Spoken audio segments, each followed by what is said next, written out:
চোখ রাখবো পরের খবরে। ভারতের মহাকাশ গবেষণা সংস্থা ইসরোর 101তম অভিযান অসম্পূর্ণ। মহাকাশে কৃত্রিম স্যাটেলাইট পাঠানোর জন্য ইসরোর রকেট রওনা দেয়। কৃত্রিম উপগ্রহটি মহাকাশে প্রতিস্থাপন করা যায়নি। যান্ত্রিক গোলযোগের কারণে অভিযান বাতিল করে ইসরো। আমাদের সঙ্গে টেলিফোন লাইনে রয়েছে প্রতিনিধি অরিত্র ঘোষ। অরিত্র, কি জানা যাচ্ছে এই বিষয়ে?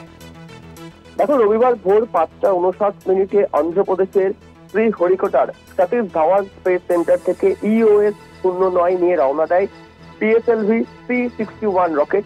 উৎক্ষেপণ সফলই হয়েছিল, কিন্তু প্রথম ধাপ দ্বিতীয় ধাপ পেরিয়ে তৃতীয় ধাপে গিয়ে যান্ত্রিক গোলযোগ ধরা পড়ে, ফলে এই অভিযান বাতিল করে দিতে হয়। ইসরোর তরফে এই অভিযানের তরফে জানানো হয় যে এই অভিযান দুটি ধাপ পার করার পর তৃতীয় ধাপে গিয়ে সেটি ব্যর্থ হয়েছে এবং সেটা ইসরোর তরফ থেকে বিবৃতি দিয়ে জানান সংস্থার প্রধান ভি নারায়ণন। পরে ইসরোর সামাজিক মাধ্যমেও বিবৃতি দেওয়া হয় যে 101তম মিশন শুরু করা হয়েছিল।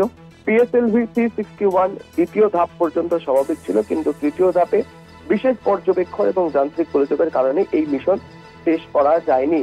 উল্লেখ্য, মহাকাশে EOS 09 কৃত্রিম উপগ্রহ তথা স্যাটেলাইট পাঠানোর জন্য ইসরোর তরফ থেকে এই অভিযান শুরু করা হয়েছিল, কিন্তু কৃত্রিম যে স্যাটেলাইট যেটাকে মহাকাশে প্রতিস্থাপন করার একটা ভাবনা ছিল বা অভিযান ছিল, সেটি করা যায়নি। কারণ মাঝপথে রকেট থেকে ওই কৃত্রিম উপগ্রহকে আলাদা করা যায়নি এবং বেশ কিছু যান্ত্রিক গোলযোগের সম্মুখীন হয় ইসরো স্পেস স্টেশন।